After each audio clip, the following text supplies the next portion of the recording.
بسم اللہ الرحمن الرحیم۔ السلام علیکم معزز ناظرین انفامال۔ یہ کہانی جو میں آپ لوگوں کو سنانے لگا ہوں، یہ ایک ایسی لڑکی کی کہانی ہے جو اپنی زندگی سے تنگ آئی ہوئی تھی۔ ہم سوچتے ہیں کہ ہر ایک کی زندگی میں کچھ نہ کچھ برا اور اچھا ہوتا ہے، کیونکہ یہ دنیا فانی ہے اور ایک نہ ایک دن ہم نے اس دنیا سے چلے جانا ہے۔ مگر کچھ حالات ایسے پیدا ہو جاتے ہیں کہ انسان کو کچھ سمجھ نہیں آتی۔ وہ برے حالات سے نکلنے کی کوششیں کرتا رہتا ہے، اور اس کا اللہ پر ایمان بہت پختہ ہوتا ہے کہ اللہ پاک مجھے اس مشکل سے نکال دے گا۔ مگر کبھی انسان اپنی زندگی سے لڑتے لڑتے تھک جاتا ہے اور وہ کہتا ہے کہ اب میں اور مقابلہ نہیں کر سکتا، اور آخر کار اپنی زندگی سے تنگ آ کر خودکشی کر لیتا ہے۔ خودکشی کرنا حرام ہے۔ اللہ پاک کو خودکشی کرنے والے لوگ پسند نہیں ہیں۔ ہم نے سنا ہے کہ خودکشی نہیں کرنی چاہیے۔ انسان کی زندگی میں بہت سے اتار چڑھاؤ آتے رہتے ہیں اور اس کو مایوس نہیں ہونا چاہیے۔ اللہ پر یقین کرنا چاہیے۔ مگر کبھی یہ سوچا ہے کہ زیادہ تر لوگ خودکشی کیوں کرتے ہیں؟ اس معاشرے کی وجہ سے، لوگوں کے رویوں کی وجہ سے، محبت میں دھوکہ ملنے کی وجہ سے، اور سب سے بڑا ماں باپ کا اپنی اولاد پر توجہ نہ دینا، کیونکہ ماں باپ ہی ہوتے ہیں جو اپنے بچوں کو سنبھالتے ہیں، ان کی تمام پریشانیوں کو دور کرتے ہیں، ہر حال میں ان کا ساتھ دیتے ہیں۔ مگر یہ جو کہانی میں آپ لوگوں کو سنانے لگا ہوں، وہ بھی ایک ایسی لڑکی کی کہانی ہے جس کا باپ شادی سے پہلے عیسائی تھا۔ سارا کی ماما کی وجہ سے اس کے بابا نے اپنا مذہب بدلا، کیونکہ وہ اس کی ماما سے بہت محبت کرتے تھے۔ سارا اپنے باپ کی اکلوتی اولاد تھی۔ وہ تینوں اپنی زندگی میں بہت خوش تھے، ان کو کسی چیز کی کمی نہ تھی۔ مگر کچھ دنوں بعد ہی سارا کے ماں باپ آپس میں لڑنا شروع ہو گئے۔ ان کی خوشیوں کو تو جیسے کسی کی نظر ہی لگ گئی۔ سارا کی ماں کو اپنے شوہر سے یہ گلہ تھا کہ اب اس کا مذہب تبدیل ہو گیا ہے، لیکن وہ ہر روز رات کو نشہ کر کے آتا تھا۔ سارا کی ماں ہر روز اپنے شوہر سے لڑتی تھی کہ تم اب مسلمان ہو، تم یہ حرام چیز کیوں پیتے ہو؟ ان دونوں کی ہر روز لڑائی ہو رہی ہوتی تھی۔ سارا ہر روز اپنے باپ کو سمجھانے کی بہت کوششیں کرتی تھی کہ آپ لوگ کیوں لڑتے رہتے ہیں، مگر وہ اس کی بات نہیں سنتے تھے۔ ہر روز رات بات پولیس تک پہنچ جاتی تھی، مگر وہ اپنی لڑائی ختم نہیں کرتے تھے۔ سارا اس ماحول سے بہت تنگ آ گئی تھی۔ نہ وہ اپنی پڑھائی پر توجہ دے پا رہی تھی اور نہ ہی کسی اور چیز میں اس کا دل لگتا تھا۔ اس کے ماں باپ اس کو نظر انداز کر رہے تھے۔ وہ ہر روز کی لڑائی سے تنگ آ رہی تھی کہ اس نے یہ فیصلہ کیا کہ وہ اپنی نانوں کے گھر رہے گی اور کبھی بھی اپنے گھر نہیں آئے گی۔ وہ اپنی نانوں کے گھر چلے گئی۔ جب وہاں گئی تو اس کی نانوں کے گھر کے ساتھ ایک اور گھر تھا۔ اس گھر میں 3 افراد تھے۔ ان کا بھی ایک لوتا بیٹا تھا۔ سارا کو وہ بہت اچھا لگنے لگ گیا۔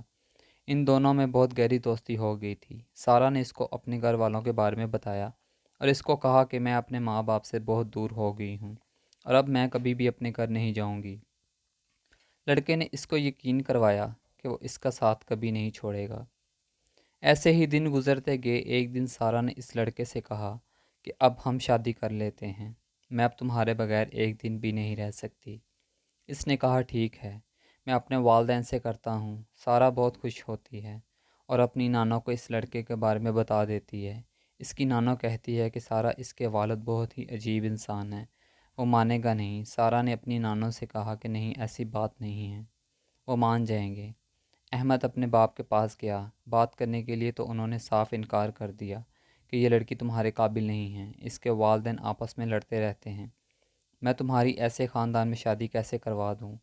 احمد بہت کہتا ہے مگر اس کا باپ اس کی ایک بھی نہیں سنتا، اور اس کو کہتا ہے کہ میں نے تمہیں ایک دفعہ کہہ دیا ہے کہ تم اس لڑکی سے شادی نہیں کرو گے۔ احمد سارا کو بتا دیتا ہے کہ اس کے والد اس کی بات نہیں مان رہے، تو سارا کہتی ہے کہ اب کیا ہوگا، میں تمہارے بغیر نہیں رہ سکتی، کچھ تو کرو۔ احمد نے کہا اب تو صرف ایک ہی طریقہ ہے، وہ یہ کہ میں تمہیں اپنی پھپھو کے پاس لے جاتا ہوں اور وہاں ہم جا کر نکاح کر لیں گے۔ سارا مان جاتی ہے اور اپنی نانوں کو بتائے بغیر احمد کے ساتھ چلی جاتی ہے۔ اس کے جانے کے بعد سارا کی نانوں بہت پریشان ہو جاتی ہے کہ سارا کہاں چلی گئی ہے۔ وہ ابھی سوچ ہی رہی ہوتی کہ احمد کے والد ان کے گھر آ جاتے ہیں اور سارا کی نانوں کو کہتے ہیں کہ تمہاری لڑکی میرے بیٹے کو اپنے ساتھ لے گئی ہے۔ سارا کی نانوں کہنے لگتی ہے کہ نہیں، ایسی بات نہیں ہے، میری بیٹی ایسی نہیں ہے، وہ مجھے بتائے بغیر نہیں جا سکتی، آپ کے اپنے بیٹے نے کہا ہوگا اس کو تو وہ چلی گئی۔ احمد کباب غصے سے وہاں سے چلا گیا۔ سارا احمد کے ساتھ اس کی پھپھو کے گھر پہنچ گئی تھی۔ احمد نے اپنی پھپھو سے کہا کہ میں سارا سے شادی کرنا چاہتا ہوں، اس لیے میں اس کو آپ کے گھر لے کر آیا ہوں۔ اس کی پھپھو پریشان ہوگی کہ تم دونوں نے کسی کو کچھ نہیں بتایا، اگر کسی کو پتہ چل گیا تو وہ ناراض ہو جائیں گے۔ احمد نے کہا کہ آپ پریشان نہ ہوں، ہم شادی کر کے یہاں سے چلے جائیں گے اور وہ ہمیں قبول کر لیں گے۔ احمد اور سارہ کی شادی ہو گئی، وہ گھر واپس چلے گئے۔ سارہ سب سے پہلے اپنی نانوں کے پاس گئی، ان سے جا کر اس نے معافی مانگی۔ اس کی نانوں نے اس کو معاف کر دیا۔ سارہ کی نانوں نے اس کو بتایا کہ تمہارے ماں باپ تمہاری وجہ سے بہت پریشان ہیں، اگر تم ان کو ایک دفعہ مل لو تو وہ خوش ہو جائیں گے۔ سارہ نے نانوں کی بات مان لی، وہ احمد کو لے کر اپنے گھر چلی گئی۔ سارہ کی ماں اور باپ اس کو دیکھ کر بہت پریشان ہوتے ہیں۔ اس کی ماں سارہ کو کہتی ہے کہ تم مجھے بتاتی میں تمہاری شادی کروا دیتی۔ سارہ نے کہا کہ آپ دونوں کو وقت ملے میرے لیے تو نہ۔ اس کی ماما نے کہا کہ چلو جو کیا اچھا ہی کیا، بس اب تم اپنی زندگی میں خوش رہو۔ احمد سارہ کو لے کر اپنے گھر چلا گیا۔ جب وہاں پہنچا تو اس کے اپنے والدین کو سب کچھ بتا دیا۔ اس کی ماما بہت خوش تھی مگر اس کا باپ بہت غصے میں تھا۔ اس نے احمد سے کہا کہ اس لڑکی کو کہو کہ یہاں سے چلی جائے۔ احمد نے کہا کہ نہیں بابا، سارہ کہیں نہیں جائے گی، اب یہ میری بیوی ہے اور اب یہ اسی گھر میں رہے گی۔ اس کا باپ سنتے ہی سارہ اپنی بیٹی کو کمرے میں لے جاتا ہے اور اس کو کمرے میں بند کر دیتا ہے۔ دوسری طرف ایک ملازمہ سارہ کو گھر سے باہر نکال دیتی ہے، وہ روتے ہوئے کہہ رہی ہوتی ہے کہ ایک دفعہ میری بات تو سن لیں، مجھے اس طرح گھر سے نہ نکالیں، مگر اس کی کوئی بات نہیں سنتا۔ وہ روتے ہوئے اپنی نانوں کے گھر چلی جاتی ہے، وہ سب کچھ نانوں کو بتاتی ہے۔ نانوں نے اس سے کہا کہ تم پریشان نہ ہو، احمد ان کو سمجھا دے گا۔ ہر روز سارہ احمد کے گھر کا چکر لگاتی تھی مگر کوئی بھی اس کے لیے دروازہ نہیں کھولتا تھا۔ دوسری طرف احمد کے بابا نے سب کو منع کیا ہوا تھا کہ کوئی بھی احمد کو کمرے سے باہر نہیں نکالے گا۔ احمد کا موبائل اس کے بابا کے پاس تھا، نہ اس کو کمرے سے باہر نکالتے تھے نہ ہی اس کو اس کا موبائل دیتے تھے۔ وہ بہت پریشان تھا، وہاں پر سارہ اس کو بار بار فون کیے جا رہی تھی۔ ایک دن احمد کے بابا نے اس کے کمرے کا دروازہ کھولا اور احمد سے کہا کہ تم اس لڑکی کو ڈیورس دے دو۔ احمد نے کہا کہ یہ آپ کیسی باتیں کر رہے ہیں، میں ایسا نہیں کر سکتا، میں اس سے بہت محبت کرتا ہوں، میں اسے نہیں چھوڑ سکتا، اس کا اعتبار مجھ پر سے ختم ہو جائے گا۔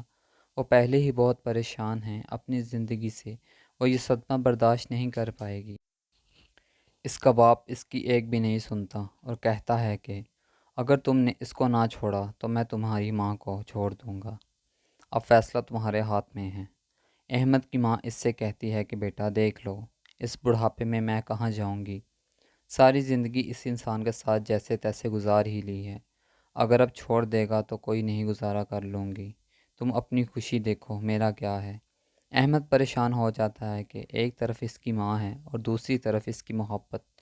وہ باپ کو کہتا ہے کہ ٹھیک ہے، میں پیپر پر دستخط کرنے کے لیے تیار ہوں۔ وہ دستخط کر دیتا ہے اور اپنی ماں کو کہتا ہے کہ ابھی یہ پہلا نوٹس ہے، میں عدالت جا کر واپس لے لوں گا اور کہوں گا کہ مجھ پر زبردستی کی گئی تھی، پھر سب کچھ ٹھیک ہو جائے گا۔ اس کی ماں بہت خوش ہوتی ہے کہ اس نے سب کچھ سنبھال لیا ہے۔ دوسری طرف سارہ کو چوکی دار آ کر ایک لفافہ پکڑاتا ہے۔ سارہ لفافہ دیکھ کر پریشان ہو جاتی ہے۔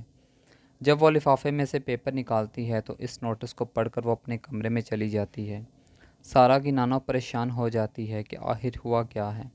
سارہ اپنے کمرے میں چلی گئی ہے، جب وہ پڑھتی ہے تو ان کو پتہ چلتا ہے کہ احمد نے اپنے باپ کی بات مان لی ہے۔ وہ ابھی لفافہ نیچے رکھنے لگتی ہے کہ سارہ کے کمرے سے کسی چیز کے گرنے کی آواز آتی ہے۔ اس کی نانو اس کے کمرے میں جاتی ہے تو اس کا دروازہ اندر سے بند ہوتا ہے۔ اس کی نانو زور سے دھکا دیتی ہے اور دروازہ کھل جاتا ہے۔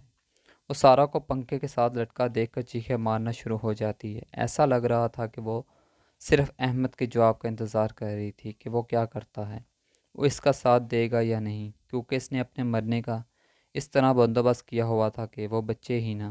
اس نے پہلے ہی بہت سی تکلیفیں برداشت کی تھیں کہ اس کے پاس اتنا بھی وقت نہیں تھا کہ وہ یہ سوچ سکے احمد مجبور تھا، کیونکہ اس کو یہ یقین ہو چکا تھا کہ جب اس کے ماں اور باپ نے جب اس کا ساتھ نہیں دیا تو ایک غیر سے وہ کیوں امید رکھے۔ اب اس کا جینے کا کوئی فائدہ نہیں ہے۔ اخلاقی سبق: والدین ہی اپنے بچوں کی حفاظت کرتے ہیں، اپنی لڑائی جھگڑے میں وہ بچوں کو توجہ نہیں دے پاتے، اس وجہ سے ان کو گھر میں کوئی توجہ نہیں دے گا تو وہ پھر باہر والوں کو اپنا دوست سمجھنے لگتے ہیں۔ کچھ بچوں کو نقصان بھی اٹھانا پڑتا ہے۔ ماں اور باپ سے بہتر کون سمجھ سکتا ہے اپنی اولاد کو، تھینکس فار واچنگ انفو مور. ملتے ہیں نیکسٹ ویڈیو میں انشاءاللہ. تب تک کے لیے اللہ حافظ.